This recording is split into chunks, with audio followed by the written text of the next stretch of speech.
Are you serious? Are you serious? We do have breaking news, of course. We covered it yesterday as soon as the crash happened, and I assumed he was dead. Then we now have confirmation it is true.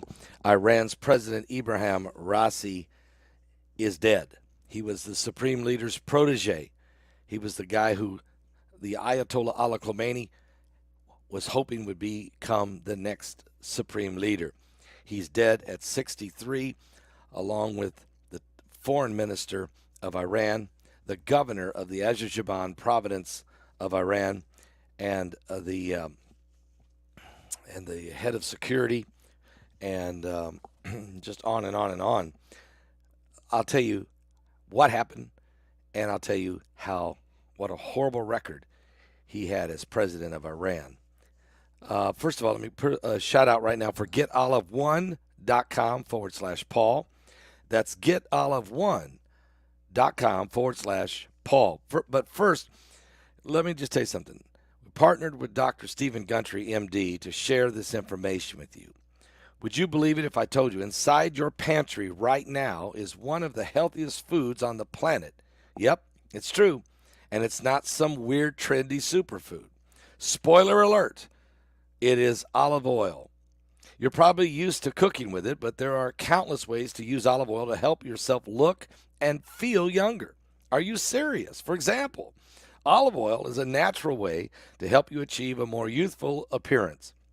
But besides helping you look younger on the outside, it's a fantastic tool for your insides as well. And according to Dr. Stephen Gundry, a famous cardiologist, surgeon, nutrition expert, and health advocate, you should get as much high-quality olive oil into your daily routine as possible, whether it's taking a shot of it daily or keeping a bottle of it in your bathroom medicine cabinet. But what kind of olive oil is best for you? That's the key. And any olive oil can give you some benefits. But if you're looking to get the best results, it matters what you pick. So the olive oil industry is huge. You can tell by the number of olive oil brands you see in the grocery store. And you can bet they're not all made with the same consumer in mind.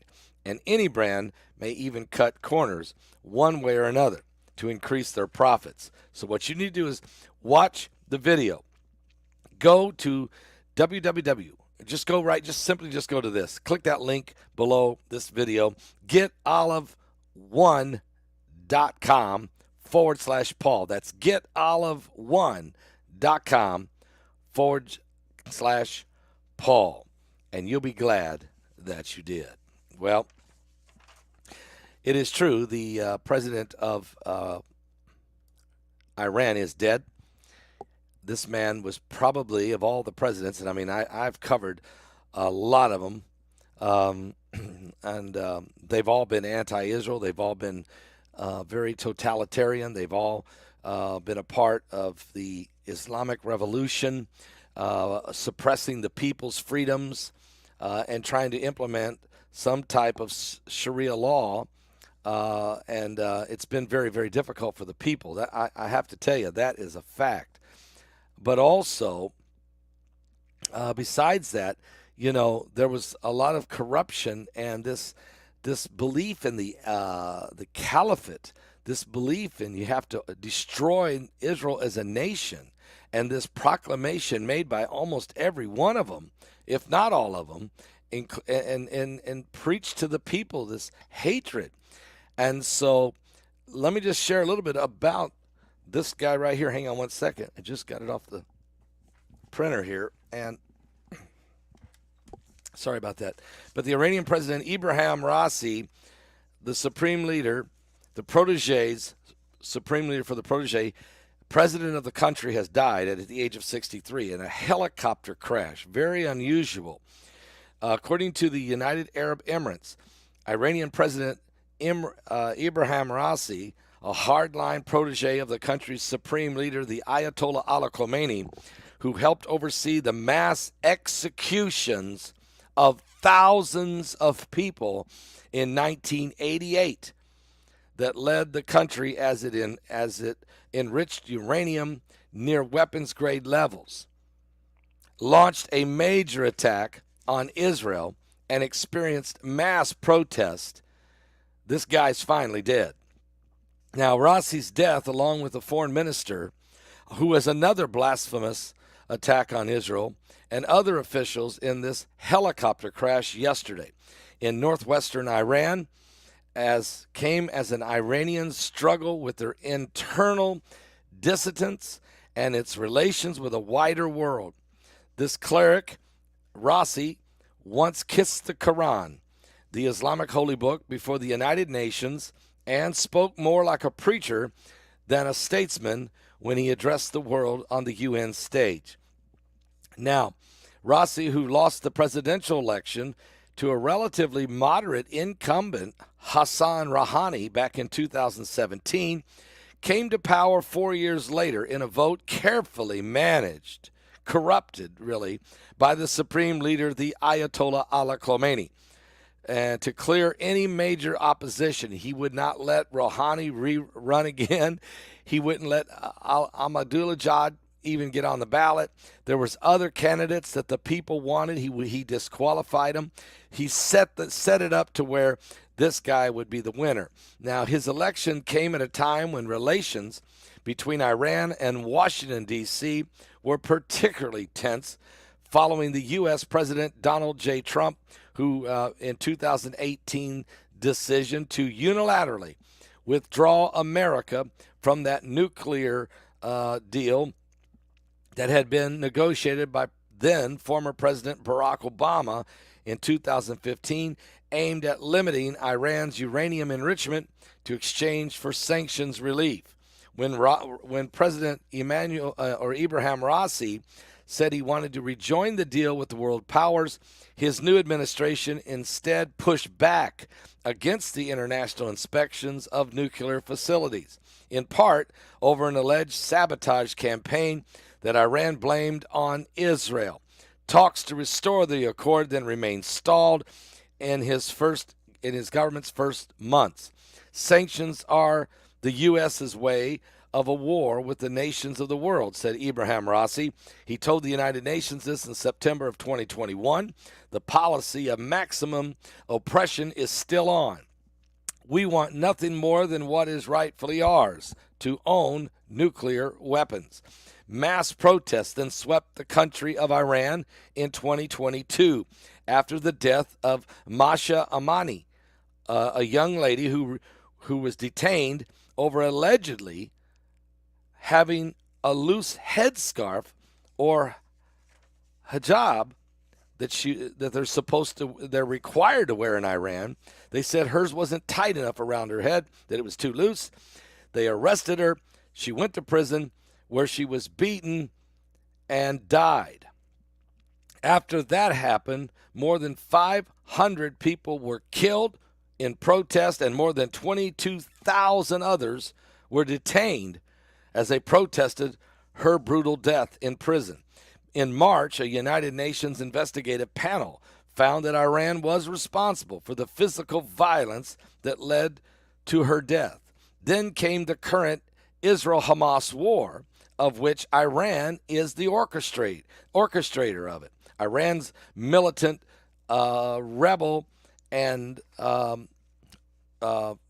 proxy terrorist then began to target Israel. Iran launched extraordinary attack even itself on Israel in April.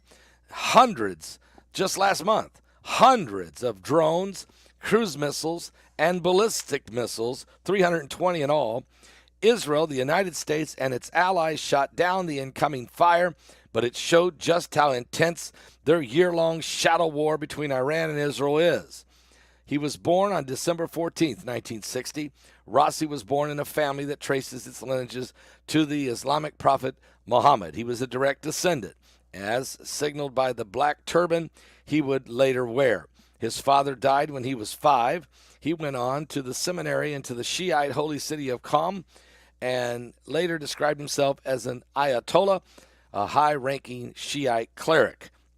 In 1988, in the end of the Iranian long war with Iraq, Raisi served on what would become known as the Death Commissions, which handed down death sentences for political prisoners and militants and others who were against the war and this regime. International rights groups estimated that he oversaw 5,000 people's executions. So this was not a good guy, okay? Period. But anyway, after Iran's then leaders, Supreme Leader Ruhollah Khomeini accepted a UN-broken ceasefire, members of the Iranian opposition group, the Mujahideen, heavily armed by Iraq's Saddam Hussein, stormed across the Iranian border. In a surprise attack, Iran ultimately blunted the assault, but the attack set the stage for sham retrials. Some who appeared were asked to identify themselves. Those who responded Mujahideen were sent to their deaths. Raisi was defiant when asked at a news conference after his election about the executions. He said, "I'm proud of being the defender of human rights and of people's security and comfort as a prosecutor wherever I was," said Raisi, who also served as Iran's attorney general for a time. And in 2016, the Khomeini appointed Raisi to run the Ebrahim Raisi Charity Foundation, which manages a conglomerate of businesses and endowments in Iran. It is one of many boneyards of charitable foundations fueled by donations or assets seized after Iran's 1979 Islamic revolution. These foundations offer no public accounting of their spending. They answer only to the Iranian supreme leader. The Ebrahim Raisi charity, known as Astan-e-Quds-e-Razvi in Farsi, is believed to be one of the biggest. And analysts estimate it's worth tens of billions of dollars as it owns almost half the land of Mashhad, Iran's second largest city. At Raisi's appointment to the foundation, Khomeini called him a trustworthy person with high-profile experience that led to the analyst speculation that Khomeini could be grooming Raisi as a possible candidate to be Iran's third-ever supreme leader. A Shiite cleric who was final say on all state matters and serves as the country's commander-in-chief. He was being groomed to become the next supreme leader, the next Ayatollah. Though Raisi lost the 2017 campaign, he still garnered nearly 16 million votes, and Khomeini installed him as the head of Iran's internationally criticized judiciary, long known for its closed-door trials of human rights activists and those with Western ties. The U.S. Treasury in 2019 sanctioned Raisi for his administrative oversight over the executions of individuals who were juveniles at the time of their crime and the torture and other cruel, inhumane, degrading treatment or punishment of prisoners in Iran, including amputations. And by 2021, Raisi became the dominant figure in the election after a panel of under-Khomeini disqualified candidates were poised to make the greatest challenge. He then won the election with 62%. In the election, millions of people stayed home, didn't vote either way, resulting in the lowest turnout percentage in Iran history. This was a bad guy. This was a wicked guy. And you ask yourself, who could have wanted? I mean, let's just say that there was sabotage. We don't know. But let's just say this. Who wanted this guy dead? Well, it would have started home. Thousands of the families of Iranians love to have seen this guy dead because of the executions that he overseen in his history in Iranian politics. Thousands of Iranians hated this guy, probably closer to millions. And the amputations and the false imprisonments and just the pure wickedness. Who else? So I would think half of the country wanted him dead, okay? Seriously, wanted him dead, not just out of power, dead in revenge. Number two, well, he didn't have any friends over here in America, that's for sure, not many. And number three, I guarantee you, the nation of Israel, after his 320 rockets he fired at the innocent civilians across that country, I doubt very seriously he had many friends in Israel. I think that at the end of the day, there could have been a lot of people that just soon see that helicopter crash as stay in the air. If when you read the record, the family of the young girl who didn't wear the hijab tight enough, the women that were persecuted all over that nation. So if you think it through, there was a lot of people that are probably quietly celebrating that helicopter crashed. And then there's the final question. What about God? Silence.